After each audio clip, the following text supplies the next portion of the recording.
Hello friends, मैं doctor के D Chauhan, homeopathy consultant. आज हम बात करेंगे एलर्जिक राइनाइटिस यानी कि एलर्जी के बारे में। एलर्जी वाली जो सर्दी होती है उसके बारे में, उसके क्या लक्षण होते हैं, किस कारण से होता है, होम्योपैथी में उसकी बेस्ट मेडिसिन कौन सी है और हमें उससे अपने आप को किस तरीके से बचाना चाहिए।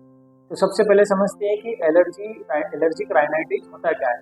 एलर्जिक राइनाइटिस में आप जैसे ही अक्सर आपने सुना होगा कि मैं जैसे ही सुबह बेड से उठता हूँ और सुबह जैसे ही पैर जमीन पर रखता हूँ और बहुत सारी छींकें आती है और उसके साथ नाक से बिल्कुल पानी आने लगता है, आंखों से पानी आने लगता है, आंखें लाल हो जाती है और कई बार उसके साथ साथ ड्राई कफ भी यानी कि सूखी खांसी भी आने लगती है। या फिर अक्सर हम सुनते हैं कि जैसे ही मैं धुएं के संपर्क में आता हूँ, डस्ट के संपर्क में आता हूँ या फिर ऐसी कोई सी स्मेल वाली या बिना स्मेल वाली ऐसी कोई सी चीज जिससे हम एलर्जिक रूप से प्रताड़ित यानी कि एलर्जन है, जो हमारा एलर्जन है, तो उसके हम संपर्क में आते हैं तो हमें ये सिम्टम्स आना शुरू हो जाते हैं कि बहुत ज़्यादा जैसे ही डस्ट के संपर्क में आए या फिर धुएं के संपर्क में आए तुरंत एकदम से छींके आ जाना, नाक से पानी आने लगना और नोज ब्लॉक हो जाना या फिर गले में खराश होना या इस टाइप का जो भी सिम्टम्स होते हैं उसको एलर्जिक राइनाइटिस बोलते हैं। एलर्जिक राइनाइटिस होता है किस कारण से?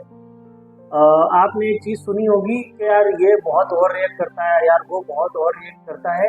ऐसा ही अगर हमारा इम्यून सिस्टम अगर ओवर रिएक्ट करता है तो उसके एलर्जी के सिम्टम्स आने लगते हैं। अब होता कैसे है ये? जैसे मान लो मैं और मेरा दोस्त, हम दोनों साथ में अगर रोड पे जा रहे हैं और अगर वहां पर धूल उड़ी, उसको कोई प्रॉब्लम नहीं है, पर मुझे एकदम से छींके आना चालू हो गई, नाक से पानी आने लग गया, आंखें लाल हो गई, आंखों से आंसू आने लग गए, मतलब कि मेरा जो इम्यून सिस्टम था वो क्या कर रहा है? ओवर रिएक्ट कर रहा है और उसके ओवर रिएक्शन की वजह से मुझे एलर्जी की प्रॉब्लम हो रही है। जबकि डस्ट तो दोनों के पास है, दोनों ने इनहेल करी यानी कि दोनों की नाक में गई, दोनों के मुंह में गई, पर उसको कोई प्रॉब्लम नहीं हो रही, मुझे प्रॉब्लम हो रही है क्योंकि मेरा जो इम्यून सिस्टम है वो ओवर रिएक्ट करता है।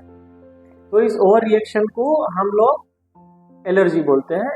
और ये जो सिम्टम्स होते हैं, अगर इसके साथ अगर एलर्जी हो रही है तो इसको हम लोग एलर्जिक राइनाइटिस बोलते हैं। अक्सर ये सीजनल भी होती है, जैसे कि किसी को सिर्फ ठंड में प्रॉब्लम होगी, बाकी सीजन कोई प्रॉब्लम नहीं होगी, किसी को गर्मी में प्रॉब्लम होगी, बाकी सीजन में कोई प्रॉब्लम नहीं होगी, या फिर बारिश में हो रही है, बाकी सीजन में कोई दिक्कत नहीं हो रही है। मतलब कि किसी भी सीजन कोई सा एक पर्टिकुलर सीजन में प्रॉब्लम होगी, बाकी हो सकता है कि उसको साल भर कोई प्रॉब्लम ना हो। इसके अलावा ये फेमिलियल भी होता है। फेमिलियल के साथ यानी कि मतलब मेरे पापा को था तो मुझे प्रॉब्लम होगी, उनके पापा को था तो उनको प्रॉब्लम हुई, फिर उनको प्रॉब्लम थी तो मुझे प्रॉब्लम हुई, मुझे प्रॉब्लम है तो मेरे यहाँ बच्चों को होने लग जाएगी। ऐसा ये फेमिलियल में चलता है। ऐसा मतलब फिक्स नहीं है कि फैमिली में अगर पास ऑन होगा ही होगा, पर उसके काफी हद तक चांसेस होते हैं। अब इसके मेनली सिम्टम्स आप समझ ही गए कि छींके आना, बहुत ज़्यादा इंटेंस छींकें आती है, कंटिन्यूस 5, 10, 15, 20 ऐसा करके कंटिन्यूस छींकें चलती है, नाक से बिल्कुल पानी आने लगता है, आंखों में जलन होती है, आंखें लाल हो जाती है, आंखों से भी पानी आने लगता है, गला सूख जाता है, गले में खराश हो जाती है, सूखा कफ आने लग जाता है। इस टाइप के सिम्टम्स उसके आते हैं। अब इसकी सबसे बेस्ट मेडिसिन कौन सी है? तो इसकी सबसे जो बेस्ट मेडिसिन है वो होती है आर्सेनिक एल्बम।